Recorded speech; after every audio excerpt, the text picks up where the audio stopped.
Good morning friends. তো সোনালিস ক্যানভাসে সবাইকে জানাই অনেক অনেক স্বাগত। আমি সোনালি, আর আজকে আরও একটা নতুন ব্লগ নিয়ে চলে এসেছি। কেমন আছো তোমরা সবাই? আশা করছি সবাই খুব ভালো আছো, আর আমরাও বেশ ভালোই আছি। তো আজকের ব্লগটা শুরু করলাম সকাল থেকে। বেশ কয়েকদিন হয়ে গেল তোমাদের সাথে ভিডিও শেয়ার করতে পারিনি। তো শরীরটা না ভীষণই খারাপ ছিল, এত পরিমাণে ঠান্ডা লেগে গেছে। এখন একটু ভালো আছি, হয়তো তোমরা গলা শুনে অনেকটাই বুঝতে পারছো।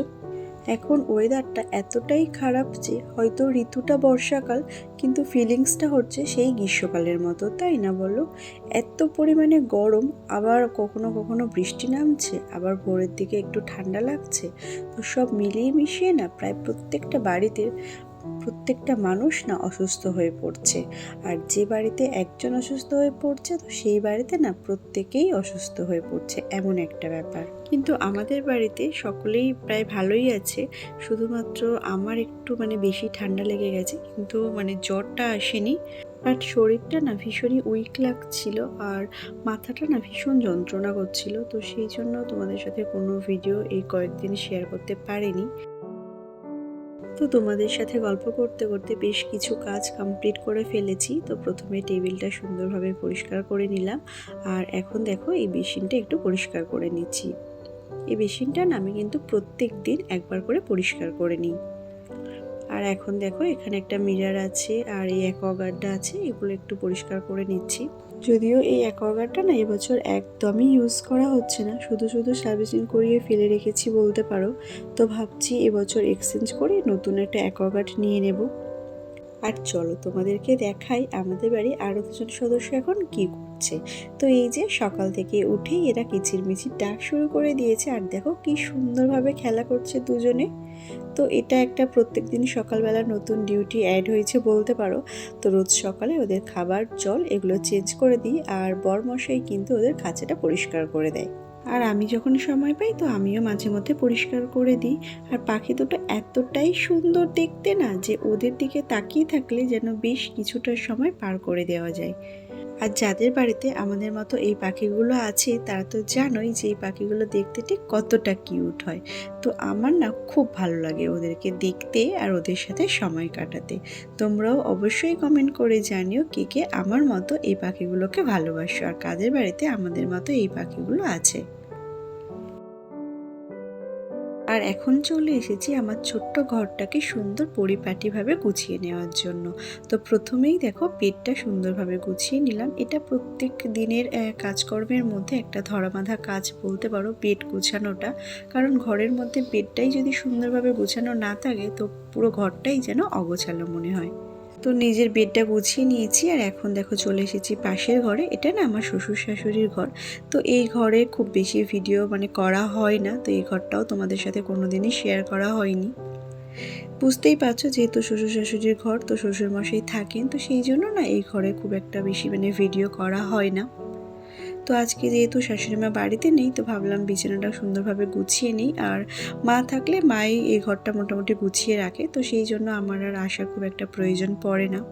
তো আজকে বিছানাটা গুছাচ্ছিলাম, তো সেই জন্য ভাবলাম তোমাদের সাথেও আমাদের পাশের ঘরটা একটু শেয়ার করে নিই।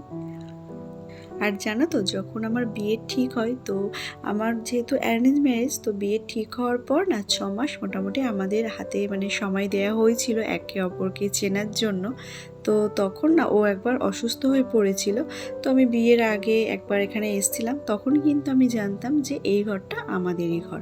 কারণ ও না এই ঘরটা ওর নিজের মতন করে বানিয়েছিল সাজিয়ে গুছিয়ে। তারপরে একটা কারণের জন্য আমরা পাশের ঘরে চলে যাই। তো যাই হোক, এটা এখন শ্বশুর শাশুড়ির ঘর হয়ে গেছে, আর পাশের ঘরটা আমাদের ঘর হয়ে গেছে। তো যাই হোক, দুটো ঘর আজকে সুন্দরভাবে গুছিয়ে নিলাম। আর এখন দেখো চলে এসেছি কিচেনে, মাম্মামের জন্য ব্রেকফাস্ট বানাবো।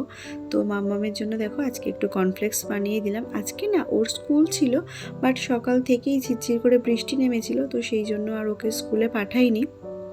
আর এই দেখো আমার মেয়ের অবস্থা, আমি যেখানেই যাব ও না আমার সঙ্গে সঙ্গে সেখানেই যেতে থাকবে। তো কালকে না অনেক জামাকাপড় কেচেছিলাম, তার মধ্যে বেশ কিছু শুকায়নি, তো সেগুলো সকালে না একটু রোদে দিয়ে দিয়েছিলাম।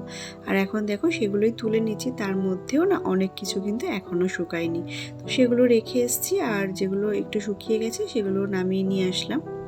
তো এখন আর জামা কাপড়গুলো গুছাবো না, কারণ আজকে না সকাল থেকে দুটো ঘর গুছাতে গুছাতে বেশ অনেকটাই সময় পেরিয়ে গেছে। তো হাতে খুব বেশি সময় নেই, আবার হাজব্যান্ডের রান্না করে দিতে হবে কারণ ও অফিসে যাবে। তো কালকে মাছগুলো কেনা হয়েছিল, তো বেশ কিছুটা রান্না করেছি আর বাকিটা ফ্রিজের মধ্যে রেখে দিয়েছিলাম।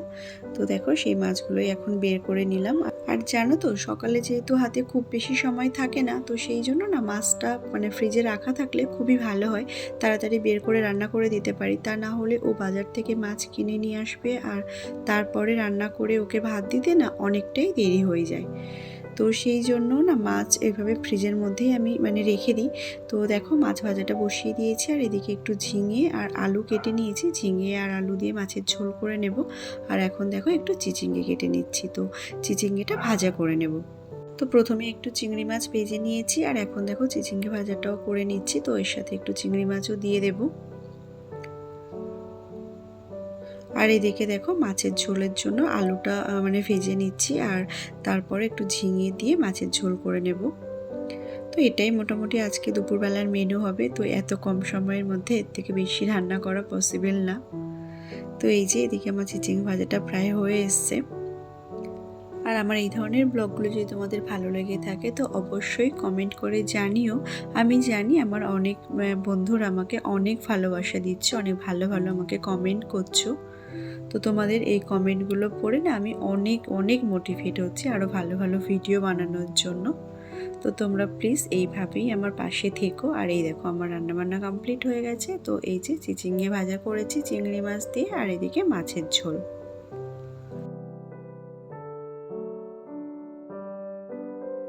তো খাওয়া দাওয়া কমপ্লিট করার পর একটু রেস্ট নিয়েছিলাম আর এখন সন্ধ্যা হয়ে গেছে। তো সবাইকে জানাই গুড ইভিনিং। তো সন্ধ্যা আরতিটা দিয়ে নিয়েছি আর আজকে না হাজব্যান্ড একটু তাড়াতাড়ি অফিস থেকে ফিরে এসছে, আর ফিরে এসেই বললো যে চলো রেডি হয়ে নাও, একটা মন্দিরে যাব পুজো দিতে। তো কোন মন্দিরে যাব সেটা আমি তোমাদেরকে এখন বলছি না, তোমাদেরকে দেখাবো।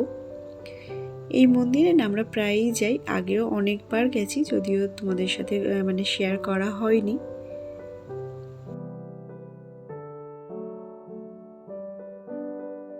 তো দেখো এখন আমরা তিনজনে মিলে চলে আসলাম মন্দিরে। আর এই দেখো তোমাদেরকে দেখাই আমরা কোন মন্দিরে এসেছি।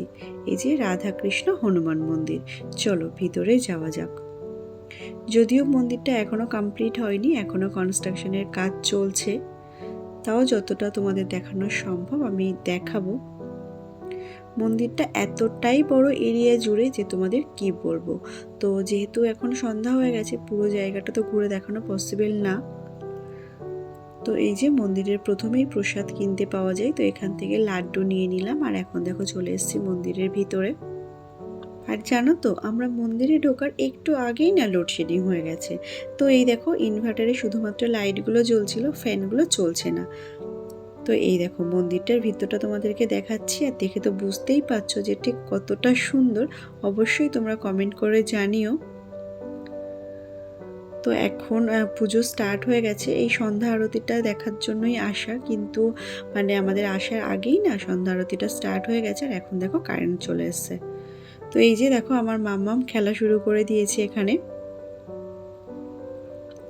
তো যেহেতু ভগবানের ভোগ নিবেদন করা হয়েছিল, তো সেই জন্য না পর্দা দেওয়া ছিল, আর এখন দেখো পর্দাটা খুলে দিল। আর এই দেখো রাধা কৃষ্ণ হনুমানজি কতটা সুন্দর দেখো। আর কি বলতো এতটাই লাইট দেওয়া ছিল না, তো ভিতরটা না পুরোটা ক্যাপচার করা যাচ্ছিল না, তো যতটা দেখাতে পারলাম দেখালাম। আর এখন এই যে হনুমান মন্দিরের চারপাশে না এইভাবে কিন্তু প্রদক্ষিণ করতে হয়। আমরা কিন্তু যখনই আসি তখনই কিন্তু এইভাবে হনুমান মন্দিরের চারপাশে প্রদক্ষিণ করি। তো আমরা একটু ওয়েট করছিলাম কারণ প্রসাদটা নিয়ে তবেই ফিরবো। তো এখন আমাদের পুজো দেওয়া হয়ে গেছে আর এখন দেখো মন্দিরের বাইরে চলে এসেছি। এখনই দেখো এক পশলা বৃষ্টি হয়ে গেল, চারিদিকে সব ভিজে। তো মন্দিরের বাইরেটাও তোমাদেরকে একটু দেখিয়ে দিলাম ঠিক কতটা বড় এরিয়া জুড়ে। আর এখন দেখো আমি একটু ধূপ বাতি এগুলো জ্বালিয়ে দিচ্ছি। আর জানো তো মাম্মাম হওয়ার আগে থেকেই আমি এই মন্দিরে আসি, আর এখন মাম্মামকে নিয়ে আসি। খুব ভালো লাগে জানো তো আমার এখানে আসতে। যদিও সব মন্দিরে যেতেই আমাদের খুবই ভালো লাগে, তাহলেও এই মন্দিরটা আমাদের বাড়ির খুব কাছাকাছি। আর তোমরাও জানিও তোমাদের কেমন লাগলো। এই দেখো মন্দিরের বাইরের এরিয়াটা তোমাদেরকে একটু দেখিয়ে দিলাম। তো এখন আমাদের পুজো দেওয়া হয়ে গেছে আর আমরা দেখো মন্দির থেকে বেরিয়ে যাচ্ছি। এখন না আর বৃষ্টিটা পড়ছে না। আর হাজব্যান্ড বলছিল যে এরপরে যেদিন সময় পাবো আবার আমরা তিনজনে মিলে এখানে চলে আসবো। তো এখন দেখো আমরা গাড়িতে উঠে পড়েছি, তো বাড়ি ফিরছিলাম। বাড়ি ফেরার পথে মাম্মা আর আমার একটু খিদে পেয়ে গেছিলো, তো সেই জন্য এখন যাব মিয়ামরে। আর না মাঝে মধ্যে মনে হয় হয়তো সব দিকটা ঠিক সামলাতে পারছি না, ভিডিও হয়তো আর করতে পারবো না। কিন্তু জানো তো, যখনই তোমাদের একটা কমেন্ট দেখি বা একটা লাইক দেখি, কোথা থেকে যে এত শক্তি পেয়ে যাই, এত বেশি ইন্সপায়ার হয়ে যাই, তখন মনে হয় যে না, ভিডিওটা কন্টিনিউ করব। তো এই দেখো এখন আমরা চলে এসেছি মিয়ামরে। তো তোমরা প্লিজ এইভাবেই আমার পাশে থেকো। আর যে সমস্ত বন্ধুরা এখনও সাবস্ক্রাইব করোনি, তারা ঝটপট করে চ্যানেলটাকে সাবস্ক্রাইব করে দাও নতুন নতুন ভিডিও দেখার জন্য। আর এই দেখো প্রথমেই দুটো ক্রিম রোল নিয়ে নিয়েছিলাম, এক্স্যাক্টলি এর নাম কি আমি সেটা বলতে পারবো না। আর তারপর একটা ভেজ প্যাটিস নিয়ে নিয়েছিলাম। যেহেতু মন্দির থেকে ফিরছি তো সেই জন্যই ভেজ খাচ্ছিলাম। আর এখন দেখো ফিরছি বাড়িতে। তো চলো আজকের মতো টাটা, সবাই খুব ভালো থেকো, সুস্থ থেকো, দেখা হবে নতুন ব্লগের সাথে। Thanks for watching.